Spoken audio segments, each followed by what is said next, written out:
Welcome back to Designsmith. Today I'm going to be improvising a Shoegaze album cover. You guys have been asking for more of these, so here you go.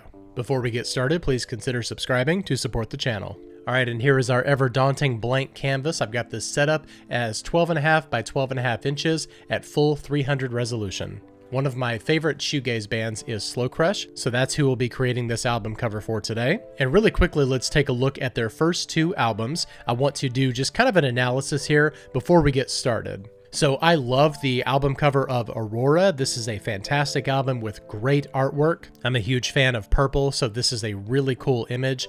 And the thing that I like about this album cover is the fact that there's so much to see here, even beyond just the initial look of it. When I first saw this, I wasn't quite sure exactly what was going on, but then you see eventually that there is a silhouette of a person being reflected in a puddle of water. It's just a really cool composition, and I love this album cover. And then there's their second album, which in my opinion is a straight up shoegaze masterpiece. This is Hush by Slow Crush. I can honestly say that I can't think of a better shoegaze album that takes you on a journey from beginning to end and has a very cohesive feel all the way throughout the album.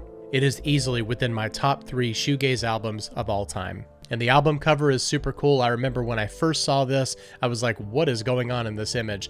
And I've seen it so many times now that I see the obvious in front of me. It's probably the lead singer, or at least a woman sitting in a chair with her head thrown back. It's just really cool. I love the style of that chair. I love the colors that we've got going on here. And it looks like there's a lot of overlay that's happening with a lot of different textures and patterns. So I'd kind of like to use the two albums that we've got here and kind of piggyback off both of those. I love how the dominant color in this album cover is purple. The dominant color in this one is blue. So what I'd like to do is follow through on both of these and have the dominant color for the third album be magenta. So the first thing I'm going to do in Photoshop is add a solid color adjustment layer. And I'm going to go up here and just kind of get like in this magenta kind of zone right here. I'd like it to be vibrant, but also a little bit murky. So this right here is pretty cool. I think I like that shade a lot. And now we're going to head over to Unsplash. This is a free stock photo website, and you can find all kinds of great images on this site. So I really like kind of our base image to really match the energy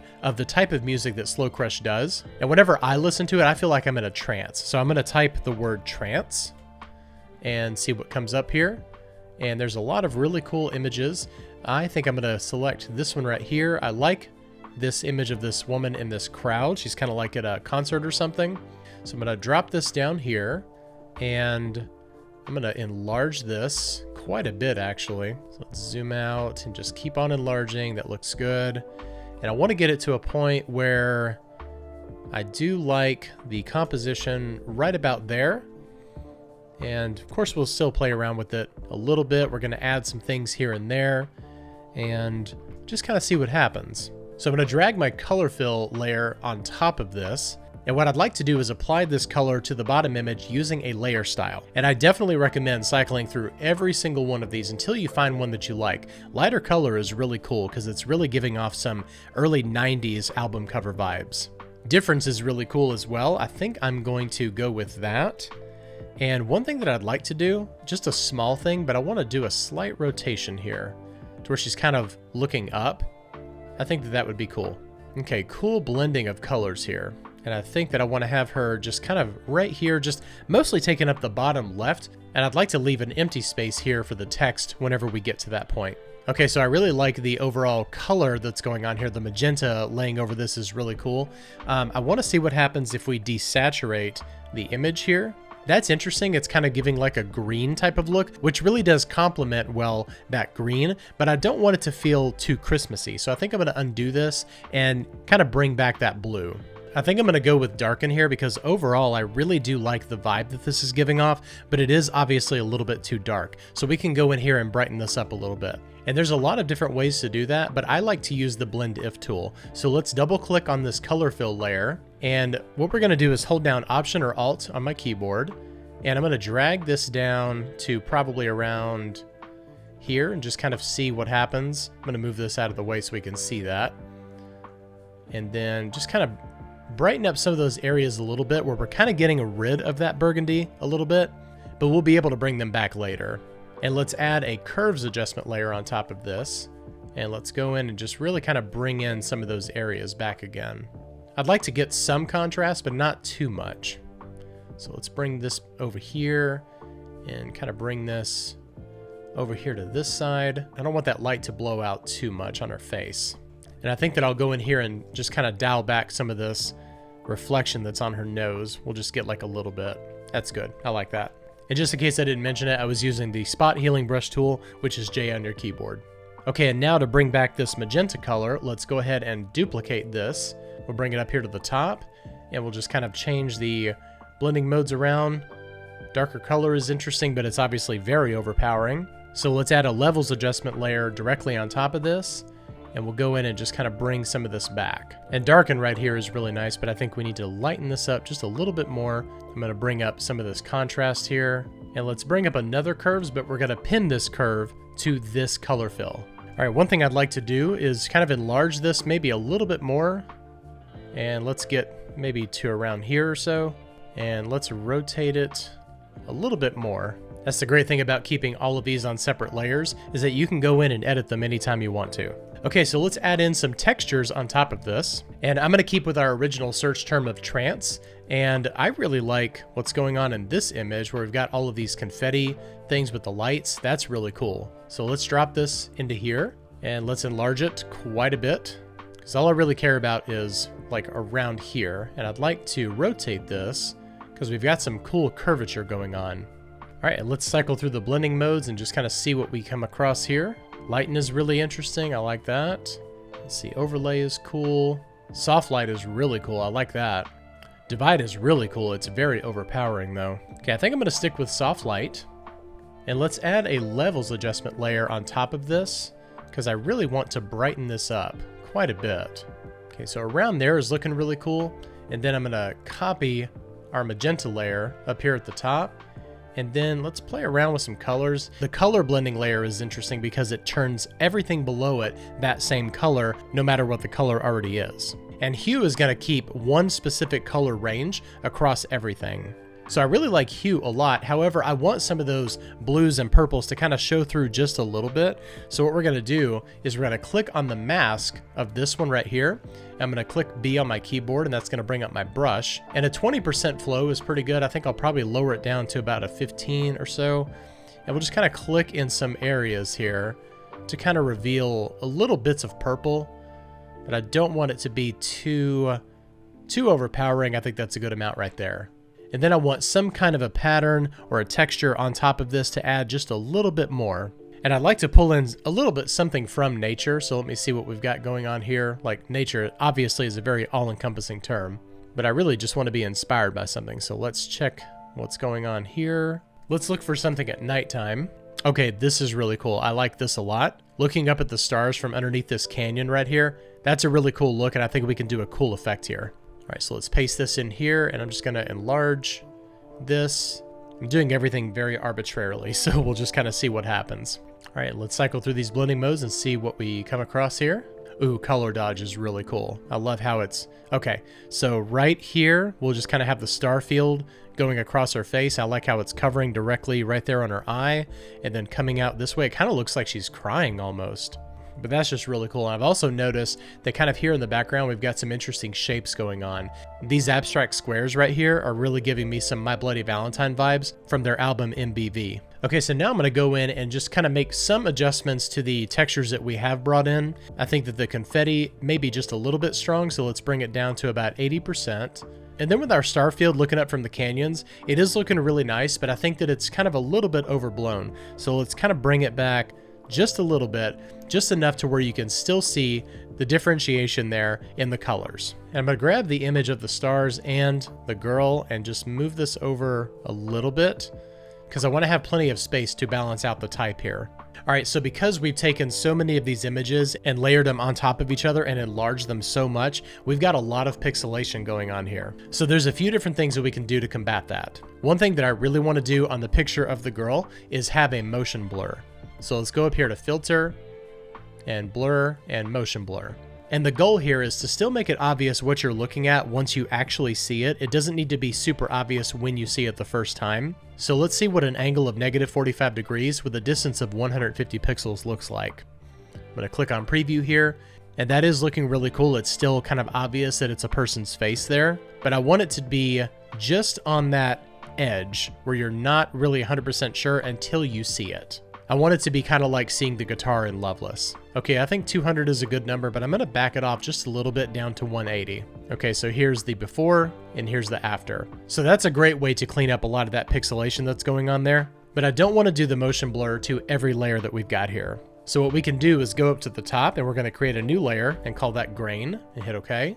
And now we're going to hit Shift and Delete, and this will bring up our fill box, and we can fill this with 50% gray and hit OK. Now we're going to go up to Filter and Camera Raw Filter, and we're going to add a grain layer on top of everything that we have here. And doing this really does a great job of covering up all that pixelation.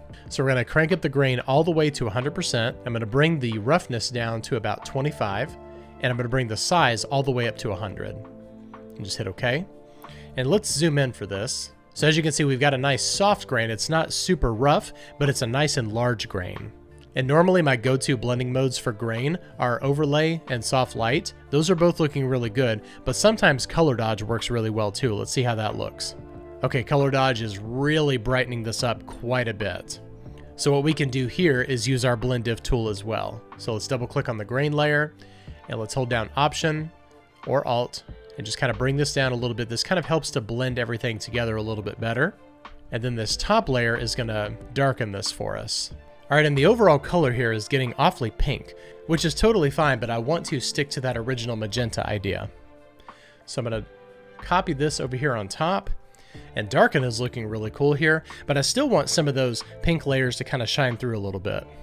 Okay, soft light is looking really cool. All right, and now I'm gonna add another levels on top of here just to kind of bring in some of those colors a little bit more and balance everything out. And now to darken everything just a little bit more, I'm going to add a solid black layer style. I'm going to hit OK. And we're just going to bring this down opacity wise to about maybe 10 to 20%. I think 10 is looking really good. All right, and now I want to go down here to the original layer with the girl and just make a few adjustments here just to make it a little bit easier to see her. Okay, this is super abstract. We've got a lot going on here. We still have a pretty good amount of pixelation that's going on this image right here with the spotlights and the confetti. So I think what we can do here is just add a really nice soft blur. We'll go to the box blur image, and a blur of about 4 pixels is gonna look good there. Okay, so the last thing that we have to add here is the type. Okay, so on the album cover for Aurora, there's no type whatsoever. And then for Hush, it's just the title without the band name. So I think for album number 3, we'll do the band name and the title. Okay, so we're here in Illustrator, and I'm going to use this font, which is really cool. It's called Dunbar Low, and I'm just going to make up a title for this, and I've made up Veil. It's a cool word overall, and it seems like a really nice continuation going from Aurora, Hush, and then Veil. I hope that doesn't mess you guys up when you're naming your next album. Okay, so I want this to be nice and simple, and there's a possibility that I might do an italic here. Let's see how that looks. Okay, not a fan of the italic, but I definitely want these two to contrast each other. All right, so I'm going to kern this up a little bit, and I like the amount of tracking that we have here, but I'm not a big fan of how far apart some of these letters are. If you want to learn more about kerning type, definitely check out this video right here. Okay, that's looking nice. We've got really good consistent spacing across all of these letters. And then for the album title, I'd like to go a little bit bigger with the tracking, simply because the word is a lot shorter. So we'll bring this up to probably 500. And now let's just make some little tiny adjustments here. I want good spacing in between these letters. And now that I've got the type exactly as I want, I'm going to create outlines for both of these. And what I want to do is have Slow Crush be a lot smaller than Veil. We'll just set like a base size of maybe 1/2 inch right here, and then we'll bring up Veil to a full inch. That's looking nice, and they're actually pretty close together in terms of width. What I might do is bring this even smaller. Okay, that's looking cool. I like that. And let's check this out. Let's maybe do something like this, where we have that size right there. And Veil is still nice and large because it's only 4 letters.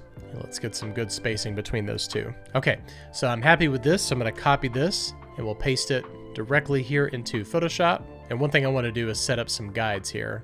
So I'm going to go to New Guide Layout, and 300 pixels from all sides looks good to me, so we'll hit OK. One thing I want to do before I forget is to set the grain layer on top of everything, except for that black overlay. And that is really bringing some vibrancy here, so that's looking nice. All right, so let's move this up here, and I'm going to anchor this to those guides and just kind of scale this down. And let's get a 50% view, so it's kind of take a look at it as a whole. All right, the placement there is nice. I may make it just a little bit smaller depending on what we do with the colors. So I'm going to double click on this layer, and let's add a color overlay of white. I'm going to add a stroke here. We're going to do inside and 2 pixels. And I might color drop one of these right here. And let's zoom in so you can actually see what we're doing here. And maybe I'll add like a little glow right here. That's pretty cool. Actually, I think the lighter color works better. And we'll bring it up to about 60%. That looks good. And I think one little final touch that we'll do is add a vignette around everything. So just like the grain layer before, we're going to hit Shift and Delete on our new layer, 50% gray, and hit OK. And we're going to go up here to Filter and Camera Raw Filter. I'm going to go to the vignette, and we're going to bring it probably in by about -30 or so. Hit OK. And now change normal to overlay. And here's before, and here's after. And what's happening here is that it's really kind of darkening those edges right there, and it's bringing even more contrast in those lighter areas around the edges, which I think is really making it look cool. Okay, so here it is, our Slow Crush fan-made album cover for album number 3, Veil. This is not the actual name of the album. I have no idea what Slow Crush is working on right now, but it would be really cool if you named it Veil. This really has that energy where you're just kind of looking to see what all is going on, and this perfectly captures me when I'm at a Shoegaze concert. This is what it feels like to see Slow Crush live. If you're a Shoegaze fan and you haven't seen Slow Crush live, I feel sorry for you. I hope you enjoyed this video, and I hope I taught you something in Photoshop or Illustrator today. If you wouldn't mind, please consider subscribing to support the channel, and I'll see you next time. Bye-bye.